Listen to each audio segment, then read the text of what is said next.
ध्वनि है ना। तो ध्वनि, सबसे पहले हम ध्वनि पे आ जाते हैं, क्योंकि हमारे आसपास तो बहुत सारी ध्वनि है। इधर भी ध्वनि, इधर कोई ठोक रहा है, इधर कोई पेड़ काट रहा है, इधर कोई कुछ भी कर रहा है, कोई चिल्ला रहा है, कोई गा रहा है ना। बट ध्वनि है सारी, चाहे वो गा रहा हो चाहे वो नहीं गा रहा हो, हर किसी को हम ध्वनि कहते हैं। लेकिन जब ध्वनि को हम पार्ट्स में करेंगे, म्यूजिक की तरफ ले जाएंगे, तो नॉन म्यूजिकल और म्यूजिक की तरफ हम लोग जाएंगे। तो नॉन म्यूजिकल अभी हमारे काम की नहीं है, क्योंकि हम लोग नॉन म्यूजिकल या म्यूजिकल हो रहे हैं।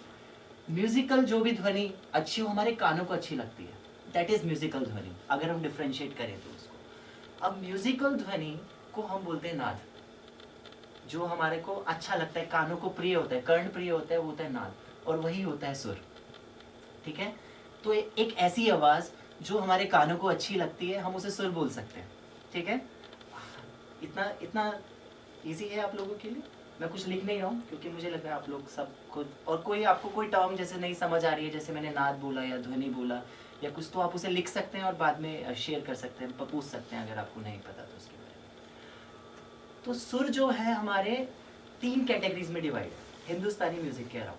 अब एक चीज़ और मैं बता दूँ कि हम लोग हिंदुस्तानी म्यूजिक में इसलिए कर रहा हूँ क्योंकि ये एक शास्त्रीय म्यूजिक है, and it has a shastra, it has a grammar to learn, कि आप सीख सको कुछ भी। एक एक चीज़ का शास्त्र है। आपकी आवाज़ नहीं लगती, उसके लिए इसमें शास्त्र है। आपको ऊंचा गाना है, उसके लिए इसमें शास्त्र है।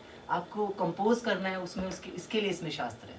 आपको तालों का ज्ञान लेना है, उसके लिए इसमें शास्त्र है। इसलिए इसे शास्त्रीय म्यूजिक कहा जाता है। ठीक है। हर चीज़ का शास्त्र है। अब ज़रूरी नहीं हम शास्त्रीय म्यूजिक सीखेंगे तो हम शास्त्रीय गायक बनेंगे। शास्त्रों हमें ज़रूरी है ना। हमें बचपन में सबने सिखाया कि लिखते कैसे हैं। आप सिखा रहे हैं स्कूल में कि ABCD क्या है ना। क्यों सिखा रहे हैं हम? ये क्यों सिखा रहे हैं कि उन्हें आगे ABCD बोलना है, क्या कि वो कुछ भी पढ़ सके, कुछ भी बोल सके, कुछ भी लिख सके। इसी तरह शास्त्रीय म्यूजिक सीखने का मतलब ये नहीं कि हम शास्त्रीय म्यूजिक गाएंगे। हम इसलिए सीख रहे हैं क्या कि हम कुछ भी, जो फॉर्म हमें पसंद है गाने की, हम उसकी तरफ जा सके, हम उसे गा सके, है ना। आप शास्त्रीय म्यूजिक सुन के वेस्टर्न म्यूजिक को समझ सकते हैं। इसलिए आप शास्त्रीय म्यूजिक सुनकर फोक म्यूजिक को अच्छे से समझ सकते हैं। आप शास्त्रीय म्यूजिक सीखकर आप बॉलीवुड को अच्छे से समझ सकते हैं। समझ, इसका मतलब ये नहीं कि शास्त्रीय म्यूजिक सीखेंगे तो वो भी आ जाएगा।